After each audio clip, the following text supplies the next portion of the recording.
Dans la vie chrétienne, on a tous fait cette expérience, peut-être un jour, du manque de conseils. On n'arrive pas à avancer tout seul, on n'arrive pas à cheminer tout seul, on a besoin de conseils pour la vie de prière, pour apprendre à aimer, à servir ses frères, etc.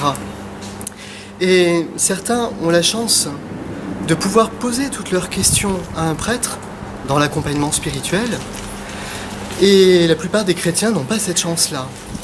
Saint Philippe Néri, au XVIe siècle à Rome, une époque un peu compliquée, c'est l'époque de la Réforme, contre-réforme, Rome est marquée par le sac de Rome en 1527.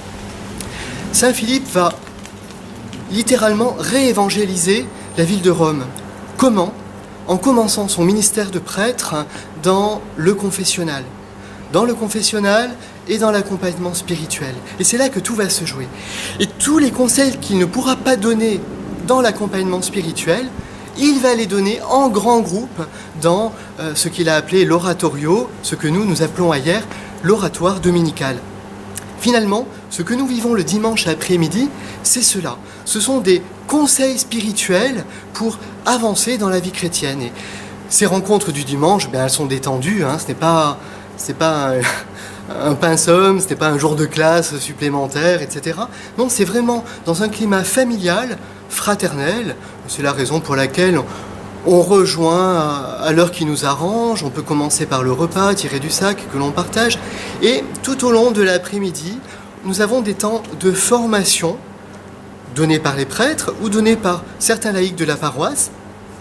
Et nous partageons sur différents thèmes, la vie de prière, que faire pour être un chrétien avec un cœur ardent, etc.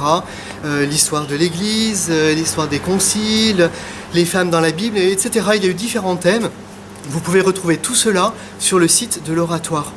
Et nous terminons par un temps de prière tous ensemble, d'adoration du Saint-Sacrement. Alors, comme l'Évangile d'aujourd'hui, comme le Christ le dit aux disciples, venez et vous verrez.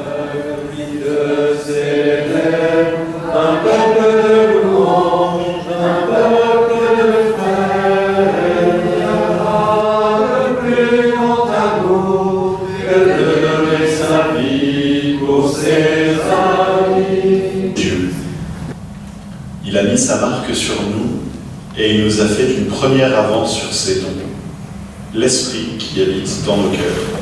Oui, en fait, je vais vous parler surtout d'un roman de Sylvie Germain qui s'appelle Tobie des Marines. Voilà. Alors, Sylvie Germain est un auteur contemporain, qui est toujours vivante, elle est née en 54, donc elle a. Voilà. C'est ça. Elle a fait des études de philosophie, donc elle a une formation de philosophe et elle a soutenu une thèse doctorat avec Emmanuel Levinas. Elle écrit des romans et aussi des essais. Mais quand c'est des romans, c'est des romans. Son œuvre est une traversée de lieux et d'espaces en quête de sens, dans la nuit, le doute et le mal. En 1996, elle publie Les Échos du silence, où elle part à l'aventure dans le silence de Dieu, comme elle le dit, pour chercher une autre réponse que celle que Dieu donne à Job. Et c'est ensemble, les uns par les autres, qu'on va apprendre. C'est-à-dire qu'il n'y a pas Saint Philippe qui va prendre la parole et les autres qui vont écouter. Je ne sais pas si vous avez remarqué, si vous venez à l'oratoire depuis plusieurs années, vous remarquez que les pères et frères de l'oratoire ne prennent pas forcément la parole. Alors aujourd'hui c'est un peu spécial, c'est moi qui fais deux enseignements. D'habitude il y a deux laïcs et un prêtre ou un frère. À l'oratoire de Saint Philippe Néri, il y avait pratiquement que des laïcs et des prêtres qui enseignaient, mais beaucoup de laïcs. Et c'était révolutionnaire à l'époque, au point que l'Inquisition s'est un peu inquiétée de ce qui se faisait. On se demandait si ce n'était pas un mouvement protestant qui naissait. Saint Philippe Néri faisait grandir les gens en leur donnant la parole, en fait. Il a pas... Et comme nous voulons effectivement une formation intégrale ici, c'est l'heure d'écouter.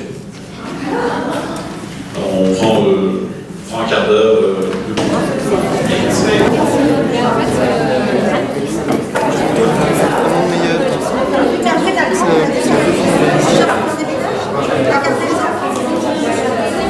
Et le cinquième et dernier chapitre de cette exhortation apostolique aborde la question de la formation à partir de l'image de la vigne et des sarments. Rien que l'image en elle-même est belle. Grandir comme sarment du Christ, c'est se laisser irriguer par le Christ pour donner du fruit. C'est ça qui est intéressant. La formation vue par ce texte, c'est quelque chose à la fois physiologique, physique, le savon qui est naturel, surnaturel, avec la sève de l'Esprit Saint. Et le but de cette formation, c'est vraiment de grandir soi-même et de donner du fruit, de nourrir les autres. Le but de la formation, c'est pas de grossir et d'enfler, de devenir un super savant, un super chrétien dans sa tête, c'est de devenir un saint et un saint qui enseigne.